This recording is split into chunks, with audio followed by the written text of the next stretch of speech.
नमस्ते सोन्या काकू. नमस्ते. काहीतरी उसणं हवं असेल तुम्हाला. अरे वा, बरोबर ओळखलं. तुमचं डोकं म्हणजे खरोखर अगदी बा. सकाळी उठल्याबरोबर मेली उसण्यापासून सुरुवात. अहो काहीतरी अडचण आली असेल. तुम्ही बोलू नका मध्ये मध्ये. हा शेजार म्हणजे नुसता छळवा नाही. काय उसणं मागतील याचा भरोसा नाही. धुंगणाचं सुद्धा सोडून मागतील. नाही सोडून नाही मागणार, पण जर सोडून ठेवला असेल तर गोष्ट वेगळी. नारळाच्या बकला एवढं तोंड करून बोलायला शरम नाही वाटत तुम्हाला? काय हवंय? स्टो काय सकाळीच बर्नर बिघडला. सकाळचा चहा सुद्धा झाला नाही हो अजून. चहा वाटतं. थापा मारू नका. तुमची बायको गेले 2 दिवस शेजाऱ्याचा स्टोव उसना मागत फिरते. माहित आहे मला. तुम्हाला माहिती आहे काय? बडबड बंद करा हो. नाही बडबड बंद करतो, पण स्टोव दिला असता तर जरा. आता न देऊन सांगते कोणाला. थँक्यू. इतकी छळताय ना, ते गेल्या जन्मी आमचे जावई होता वाटतं. काय कल्पना नाही मला, पण शक्यता आहे.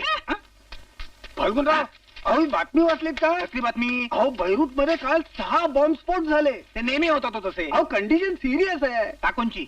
मी जगाच्या कंडिशन बद्दल बोलतो. हा जगाची. अहो दक्षिण आफ्रिकेच्या प्रश्नामुळे मला झोप लागत नाही. अला? श्रीलंकेच्या बातमीमुळे मला वामकुक्षी सुद्धा घेता येत नाही. हो, पण बाजारात भाजी महाग झाली तर त्याचं यांना काही वाटत नाही. अगेच काल स्वच्छ केलेला आहे, त्याच्यावर डाग पाडू नका. आता मी अर्धा भरलेला आहे. संध्याकाळी आणताना पूर्ण भरून द्या. पूर्ण कशा करता म्हणून द्यायचा? स्टोव वापरण्याचं व्याज म्हणून. सोन्या काकू, तुम्ही रॉकेल सकट स्टोव दिलात हे खरोखरच तुमचे उपकार. तर रॉकेलसाठी मला दुसरं घर बघावं लागलं असतं. तुमचे आभार कसे मानावेत हेच मला अहो, कळत आभार नाही. कसले मानताय? शेजार धर्म म्हटलं म्हणजे तुम्ही मध्ये मध्ये बोलू नका हो. हो. ते माझे आभार मानतायत. हा? संध्याकाळी स्टोव आणून द्या, बजावून ठेवते. खरं सांगतो तुम्हाला सोन्या काकू, हे असलं उसने मागण्यापेक्षा कधी कधी आत्महत्या केली तर बरं असं वाटायला लागतं. ते तुम्हाला काय करायचं ते वाटेल ते करा हो. हो. पण